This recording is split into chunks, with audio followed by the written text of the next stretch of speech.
Hi friends, நாம் இப்போது விநாயகர் சதுர்த்தி எப்படி வந்தது என்பதை தான் வீடியோவில் பார்க்க போகிறோம்.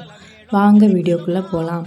முன்னொரு காலத்தில் சிவபெருமானின் பக்தனான கஜமுகாசூரன் வரம் பல பெற்ற ஆணவத்தினால் தேவர்களை துன்புறுத்தி வந்தான்.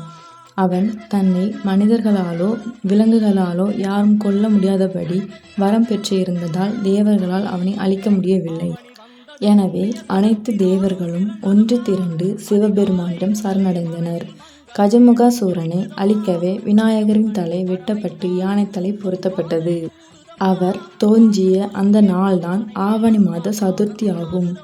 யானை முகத்தோடும் மனித உடலோடும் படைத்து கஜமுகாசூரனை அழிக்க அனுப்பி வைத்தனர். விநாயகருக்கும் கஜமுகாசூரனுக்கும் கடும்போர் நடந்தது. முடிவில் விநாயகர் பெருமான் தனது கொம்புகளில் ஒன்றை ஒடித்து அவனை அழிக்க ஏவினார். அசுரனோ மூஞ்சுராய் வந்து எதிர்த்து நின்றான். விநாயக பெருமான் அவனை சம்ஹாரம் செய்தார். பின்னர் அவர் மூஞ்சூரை தனது வாகனமாக்கி கொண்டு அருளினார். இதன் மூலம் அனைவரும் சுபிட்சம் பெற்றனர். அன்று முதல் ஆவணி மாத சதுர்த்தி விநாயகர் சதுர்த்தியாக கொண்டாடப்படுகிறது. அன்றைய தினம் விநாயகரை வழிபட்டால் தீராத வினைகள் தீரும், சகல பாக்கியங்கள் கிடைக்கும் என்பது ஐதீகம். ஓகே ஃப்ரெண்ட்ஸ், இந்த தகவல் உங்களுக்கு பிடிச்சிருந்தால் லைக் பண்ணுங்கள், ஷேர் பண்ணுங்கள், கமெண்ட் பண்ணுங்கள். முக்கியமாக நம்ம சேனலை சப்ஸ்கிரைப் பண்ணுங்கள். தேங்க்யூ.